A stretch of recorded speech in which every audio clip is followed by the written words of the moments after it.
Equity Mate. I will say this about investing. Everything you do learn is cumulative. What I learned at 20 is useful. Equity. Welcome to another episode of Equity Mates, a podcast where we will help you learn to invest in 20 minutes or less. We break down the world of investing from beginning to dividend so that you can hopefully make some returns. My name is Bryce, and as always, I'm joined by my equity buddy, Ren. How are you going, bro? I'm very good, Bryce. I'm a little bit exhausted because of this monster of a book you've chosen, but we'll get to that. Tell me about it. I am also exhausted because of the monster book that I have chosen primarily from carrying around in my backpack and not reading it. Yeah, it's a bit rude that it isn't offered for Kindle as well. I got to take that up with Amazon, but we got through it. Yes. Well, one of Get us on got it. through it. Yeah, so Ren, this episode is our monthly book club where each month we choose a book to read, and then at the beginning of the next month, although this episode's a little delayed because of our enormous Ask Us Anything that we also did, but at the beginning of each month we will then go back and review the book, talk about the positives, talk about some of the major lessons we've learnt, and then select the next book for the next month. So that's what we're going to do today, Ren. That's it. Do you want to introduce the book, saying that you chose it?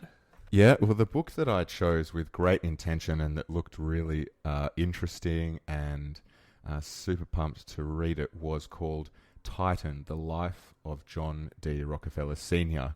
by Ron Chernow, if that's how you pronounce it. It's a Pulitzer Prize-winning author, and it's a biography of John D. Rockefeller Sr. So, ordered with great intention. We had 2 months to read it. I had a trip in Bali to read it. It's 800 pages. Yeah, thank God we had the 2 months. And to be transparent, Ren, as with book clubs, not always goes to plan. I managed to get through about 50% of it, but that's also because I got sidetracked and read a couple of other books in the meantime. Which I am still a little bit filthy about, to be honest. Because I, took one for the team and finished it. Literally Yes. finished it this afternoon. No, it's a massive effort. I applaud your commitment to the cause and really look forward to knowing what the book was about. I'm not going to tell you how it ends. Well, you don't know which 50% I read. Maybe I read it from back to True. front. Every second page. Yes. So let's crack in, Ren. John D. Rockefeller. I guess the way we want to do this is just the book is written chronologically. Maybe we just sort of work through it chronologically. At some point, I'll start contributing a lot more than you are. Yes. And we'll just sort of talk about any of the key lessons we took out along the way. Okay. Yeah? Yeah, sure. Well, to kick off, I guess, because I definitely read the first bit, I guess for anyone who is unaware of who John D. Rockefeller Sr. is, he became the first American billionaire. That's what I got out of the book. He built... Close, but no. Oh. His wealth peaked at 900 million in... I wrote it down somewhere. I rounded it up. Fair enough. Mate, you haven't had a good start here, have you? Maybe I was reading a different book. His net worth peaked at 900 million in 1913. Right, okay. So he got so close to being a billionaire. Yeah, billionaire in today's dollars. He built the Standard Oil Trust, which we will get into later, and is, the Rockefeller name is incredibly well known throughout, particularly America now, and still is, and went on to become a massive philanthropist. So that's probably a very, very, very brief description of who he was, made all his money in oil. So let's kick it off, Ren. Yeah, nice. Now, we still are an investing podcast, so I want to start off with one quote from his childhood. Well, like when he was looking back on his childhood, he told this story about how he was a kid, he was working for a farmer, and he was earning 37 cents a day, and he also, at the same time, lent $50 to another farmer at 7% interest, and collected $3.50 at the end of the year. And as he later explained, the impression was gaining ground with me that it was a good thing to let my money be my slave and not make myself a slave to my money. And that, I think, is exactly why we invest. You know, as Warren Buffett says, if you don't learn to make money while you sleep, you'll work until you die. Yeah. Similar sentiment here from Rockefeller that he realized as a kid. Yeah. Awesome lesson to realize so young in life. Yeah. Let other people work long hours and make money for you. Own the businesses that generate money. Don't just work for the businesses. So anyway, that's probably the only thing that I wanted to talk about from his childhood and growing up. If you want to read the book, you get so much detail about it all, but we're going to try and nut this out in 20 minutes, so unless you've got anything else about his childhood. No, nothing major. I think it was evident, though, going into his later teens and whatnot, that he was, you know, quite frugal with his money, which I think is also another important lesson. And I think that's probably what I took out of that part. He was so frugal with his money that when he had kids, so he had like 3 girls and then a boy, and the youngest kid, who was the only boy, was forced to wear his sister's hand-me-down clothes until he was 8 years old. Yeah. Devastating for the boy. And there's photos in the book of him wearing a dress, not looking too happy. So that is how frugal, you know, Rockefeller was at one stage the richest man in the world. Yeah. And even adjusted for today's dollars, you know, he's right up there, and yet his kid had to wear his sister's hand-me-downs. So, yeah, very frugal. Frugal, and also it's probably something that was more evident later in the book. And I guess jumping ahead a bit here, but frugal, but also didn't really show in the early days that he was pretty well off with his cash. Wasn't a you know, I guess it goes in line with being frugal, but he wasn't sort of splashing his cash around. Was very clever with how he managed his money, which was another good lesson. Yeah. So let's get into how he made his money. Sure. So the oil was first discovered in like serious quantities in Pennsylvania in the mid 1800s, and it just so happened that at that time Rockefeller was, you know, like a 20-year-old businessman in Cleveland, Ohio, and he started refining oil. There was a little bit of right place at the right time, and there was a lot of, you know, being a pretty incredible businessman. In the early days when oil was discovered in Pennsylvania, there was a lot of people who didn't think it would last. Rockefeller invested for the long term, set up a refining business, believed that the oil industry would last. Pretty good prediction if you look at the next 150 years. Yeah. The context of those early days is pretty crazy. It was so volatile, like massive boom and bust cycles. There's some pricing that they give in the book. So in 1961, the price of a barrel of crude oil fluctuated from 10 cents a barrel to $10 a barrel. Like just all over the shop.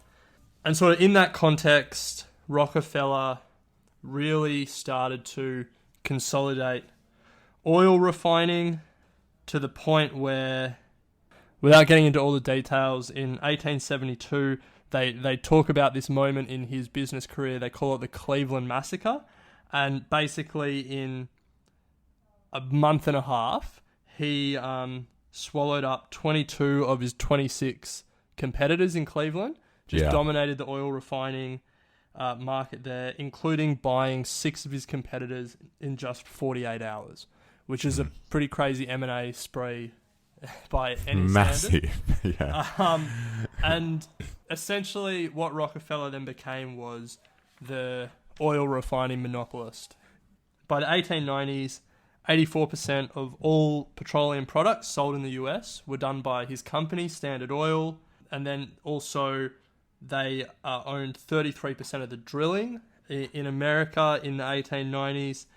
By 1907, Standard Oil refined 87% of kerosene in the US, and the closest rival to this company was 20% smaller. So he was just, they monopolized basically all of America and then started exporting overseas.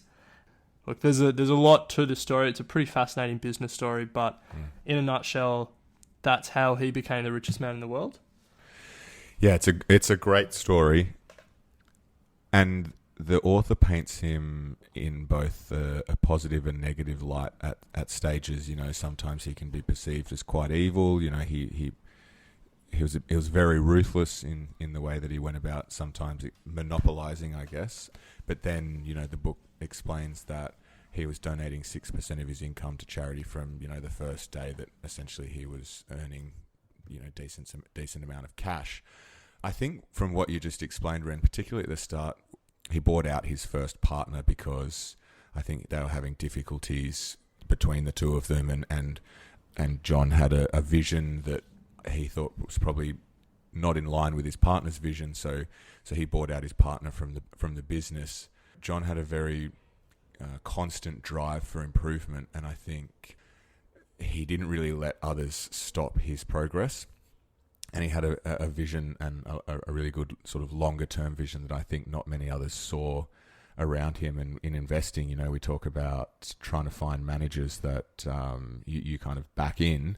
And I think in this instance, John's a good reflection of, you know, what a really good manager is in terms of capital allocation and the longer term relentless vision. And I think my major point was constant drive for improvement. So from what you just described, particularly at the start of the book, because that's pretty much what I read, that's what I got out of it. No, yeah, it's a good point. And to put it in context, one of the partners that he bought out, this guy called Andrews, in 1978, Rockefeller bought his share of the company out for $1 million. If Andrews had just held onto his shares in the company, by the early 1930s, it would have been worth $900 million. Oh. So, I mean, if that doesn't illustrate the idea of long-term investing and holding on to your winners and letting them grow, this guy who was Rockefeller's partner could have been one of the richest men in America, one of the richest men in the world, if he had just held on to his Standard Oil shares. But instead, he sold it off for $1 million. Less than 50 years later, it would have been worth $900 million. So if that doesn't teach you a lesson about long-term investing, then I don't know what will. Yeah. We also talk about, you know, finding businesses that reinvest back in themselves, and this is a great example. You know, Rockefeller was just constantly reinvesting in the improvement of his business and driving forward, wasn't splashing cash around, and really just focusing on dominating the industry. So another lesson that we try and find today that was obviously a focus for John back then. Yeah. And I guess, look, the point is, and people are probably getting frustrated because we haven't said it yet, but like a lot of what he did is now illegal. It was very anti-competitive. There's a story that sort of illustrates the extent of how much of a monopoly Standard Oil was. So in the mid-1870s, there were a lot of American customers that were frustrated with Standard Oil. So they turned to a competitor, Republic Oil, a company that advertised itself as, you know, the competitor to Standard, and it cultivated customers that loathed the monopolistic trust. Turns out that Republic Oil was actually owned by Standard Oil. Oh. So, like, they owned the market. They undercut price. They did things with, you know, transport providers like railroads. They got kickbacks, and there were these things called drawbacks, which essentially, if a competitor moved oil on a railroad, Standard Oil still got paid. So there was a lot of anti-competitive stuff, and I guess that takes it to 1911 when the US Supreme Court actually broke up Standard Oil because it was monopolistic, and it was, in America, they call it antitrust law. They were breaching antitrust law. In Australia, it's competition law. Turns out, though, you know, the bloke was pretty blessed because the Supreme Court breaking up Standard Oil was actually a massive windfall for Rockefeller because all these companies then were individually floated on the share market, and investors realized that there were a lot of undervalued assets in those companies. And so his company was broken up in 1911, and by 1913, that was the peak of his net worth. Yeah, he made a fortune. Yeah, literally within 2 years of what you would think would be the worst moment, getting your company that you built broken up, his net worth peaked. So yeah, Yeah, he had a good sense of timing as well. But as you said right at the start of the episode, right time, right place, but combined with his, I guess, savvy business sense, he turned all opportunities into positive. Well, most opportunities into positives from his point of view. To give you an idea of how perfectly timed the Rockefeller life was, when he started refining oil, it was mainly for kerosene, for lighting. Gasoline, which at that point was an unwanted byproduct in most cases, wasn't really thought of as valuable. And yet in his lifetime, Henry Ford's, Model T, first sort of like mass-produced consumer car, that ran on Standard Oil. And when the Wright brothers flew for the first time, that also used Standard Oil gasoline. So the even the unwanted byproduct that he produced was used in two seminal moments in world history, I guess. Yeah, fascinating stuff. He smashed it. He did smash it. So that's how he made his money, Ren. Went on to be, well, I'm sure he was a billionaire, but anyway, in today's terms, he certainly was back then. Yeah, and the other thing was, and this is, you touched on it before, but so one part of Rockefeller's life is the Standard Oil Company and all of that. The other part of his life is he really professionalized philanthropy in a way that never had been done before. Yeah. The Rockefeller Medical Institute and stuff like that, like giving to science as a cause, it was a pretty novel idea. The professionalism with which they gave money, and it wasn't just about slapping your name on a building or anything like that, which a lot of the other, which philanthropy to that point had been about. So he's really known in that sense as well.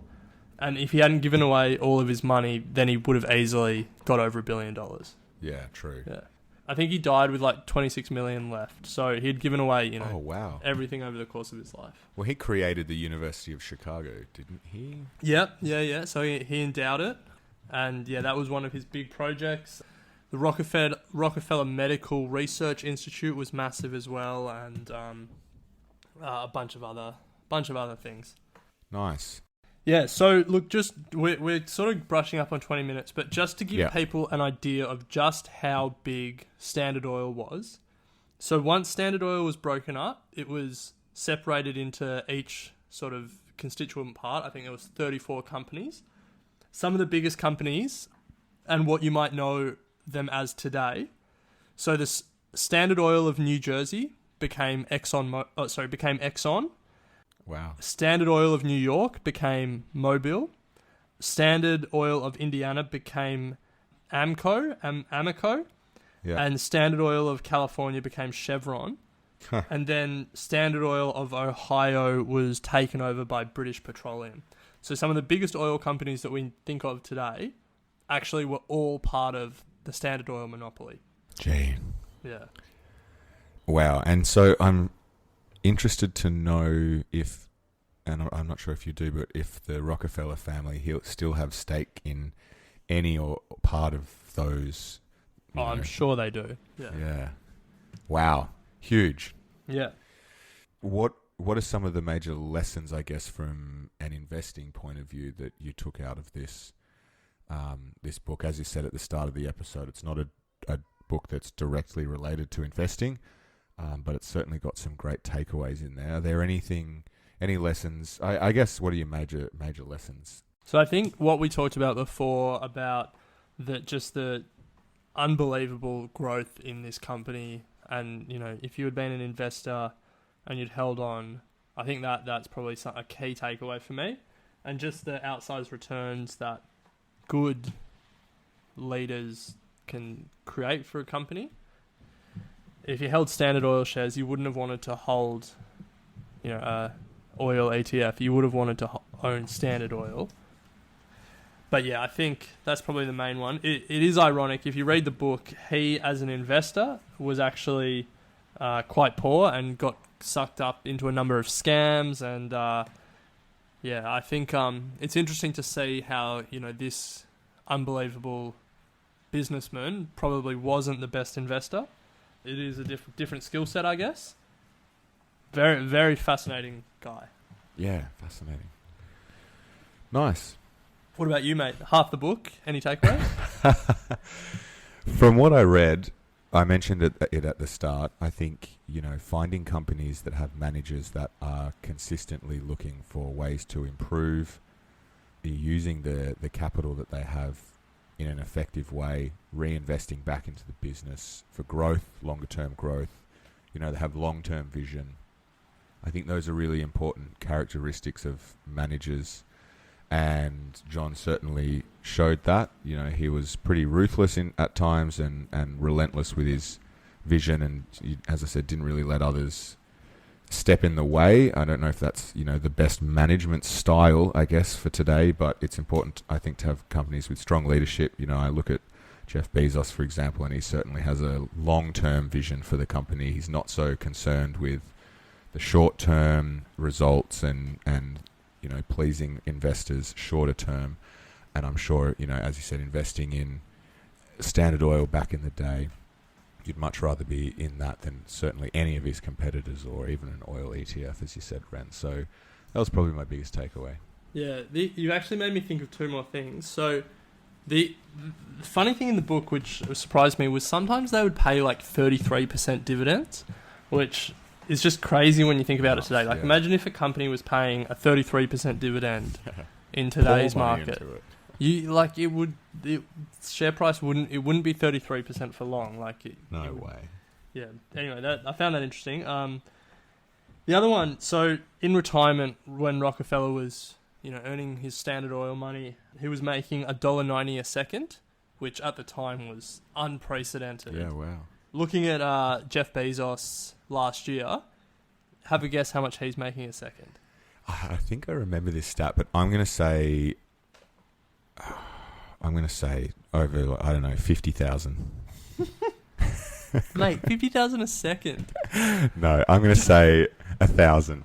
Okay. No, that's closer. $3,182 a second.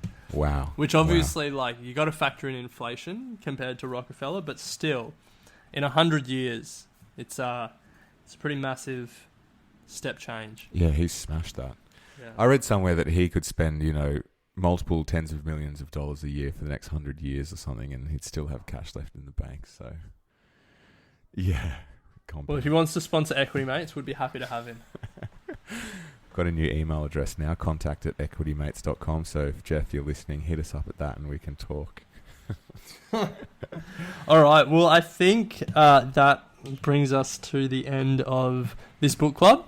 Yes. And, it was a good book, but I'm glad to have finished it, to be honest with you. Same. Far out. It was long. Next month, we're going back to a more conventional investing book rather than a biography. Nice. But we'll keep mixing it up in future months. So it's your choice? It is my choice. And this month, we will be reading The Most Important Thing, Uncommon Sense for the Thoughtful Investor by Howard Marks. And if you're not familiar with Howard Marks, he's the chairman of Oaktree Capital Management. His memos are definitely worth a read, and hopefully his book is as well. But we'll tell you in the first episode of next month. Yeah, looking forward to this one. Should be a classic. As you said, Ren, next episode of next month. Any housekeeping from you, Ren? No, just if you want to read along with us, which I think is probably the best way to participate in the book club and get the most out of these episodes, you can jump on our website and you can get the link to the current book and or previous books that we've done an episode on. Nice. Oh, and subscribe to Next Top Trader if you haven't already. And Thought Starters. And Instagram. And like our Facebook page. And our Twitter that's rarely used. And send Ren a nice email. Yeah. Please do. I'm sick of all the hate mail. Nah, I think that's probably enough. We'll leave it there. Until next time. See you, mate. Equity Mates and the people appearing in this program may have positions in the companies mentioned. This is general advice only. Please speak to a financial professional to understand how it may pertain to your individual situation.